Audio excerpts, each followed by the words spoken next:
സൗദിയിലെ ഉറങ്ങുന്ന രാജകുമാരൻ എന്നറിയപ്പെടുന്ന അൽ ഖാലിദ് തൊലാഖ് രാജകുമാരൻ അന്തരിച്ചു. 2005-ൽ നടന്ന വാഹനാപകടത്തെ തുടർന്ന് 20 വർഷമായി കോമയിലായിരുന്നു രാജകുമാരൻ.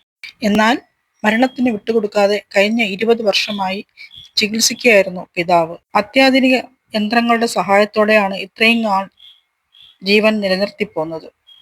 ബ്രിട്ടനിലെ പഠനകാലത്ത് നടന്ന വാഹനാപകടത്തിൽ തലച്ചോറിനുണ്ടായ ക്ഷതമാണ് കോമയിലേക്ക് പോകാനുള്ള കാരണം. കഴിഞ്ഞ ഏപ്രിൽ 16-നായിരുന്നു രാജകുമാരന്റെ 36-ാം പിറന്നാൾ. പിറന്നാൾ ദിനത്തിൽ രാജകുമാരന് ബോധം തിരിച്ചു കിട്ടിയെന്ന് വ്യാജ വാർത്തയും വന്നിരുന്നു.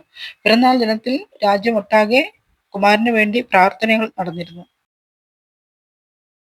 2015-ൽ ചികിത്സകൾക്ക് ഫലമില്ലാതായതോടെ ചികിത്സ നിർത്തലാക്കാൻ ഡോക്ടർമാർ രാജകുടുംബാംഗങ്ങളോട് ആവശ്യപ്പെട്ടിരുന്നു.